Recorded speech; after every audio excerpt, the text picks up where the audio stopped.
দুটি মানুষ যদি দেখতে একই রকম হয় তাহলে একজন মানুষকে ভুল করে আরেকজন ভেবে ডাকাটা স্বাভাবিক, কিন্তু একসঙ্গে যদি 500 জোড়া একই রকম মানুষ সামনে এসে দাঁড়ায় তখন নিজের চোখকেও সন্দেহ হতে পারে।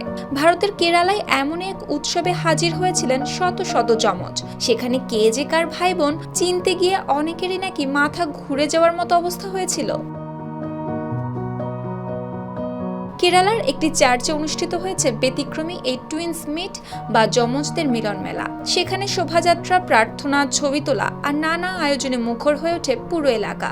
চারদিকে শুধু একই রকম মুখ, একই হাসি আর একই রকম পোশাকে সাজানো ভাই বোনদের উপস্থিতিতে যেন আনন্দ হয়ে উঠেছিল দ্বিগুণ। চার্চের যাজক ফাদার জানিয়েছেন 20 বছর আগে 2006 সালে যমজদের নিয়ে এই বিশেষ উদযাপন শুরু হয়েছিল। তখন হয়তো কেউ ভাবেইনি একদিন এটি কেরালার সবচেয়ে বড় যমজ পুনর্মিলনীগুলোর একটিতে পরিণত হবে।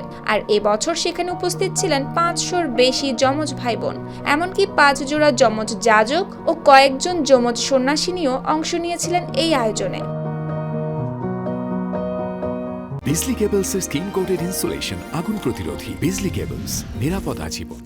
এই উৎসবের কেন্দ্রবিন্দুতে রয়েছে 2 খ্রিস্টান যমজ সাধু, সেন্ট জার্ভাসিস ও সেন্ট প্রোথাসিস। প্রায় 1200 বছর পুরনো এই গির্জায় প্রতি বছর তাদের স্মরণেই অনুষ্ঠিত হয় এই ব্যতিক্রমী উৎসব। আর এই মিলন মেলায় শুধু খ্রিস্টান ধর্মাবলম্বীরাই নন, কেরালার বিভিন্ন অঞ্চল থেকে আসা ভিন্ন ধর্মের যমজরাও অংশ নেন। ফলে এটি এখন আর ধর্মীয় অনুষ্ঠান নয়, পরিণত হয়েছে সামাজিক উৎসবে। আর মজার বিষয় হলো এখানে অংশ নেওয়া টনি ম্যাথিওর নিজে যমজ, তার ভাইও যমজ, আবার 2 ভাইয়ের বিয়ে হয়েছে যমজ বোনের সঙ্গে। তাই প্রতি বছর তারা এই উৎসবে অংশ নেন এবং এটিকে বিশেষ আশীর্বাদ বলে মনে করেন তারা। এদিকে কপি পেস্টের যুগে প্রকৃতির তৈরি এমন শত শত জীবন্ত ফটোকপি একসঙ্গে দেখার সুযোগ হয়তো খুব কমই মেলে। আর সেই বিরল দৃশ্যই প্রতি বছর কেরালার এই ছোট্ট শহরটিকে পরিণত করে রঙিন উৎসবে। সুপ্তি রায়, RTV।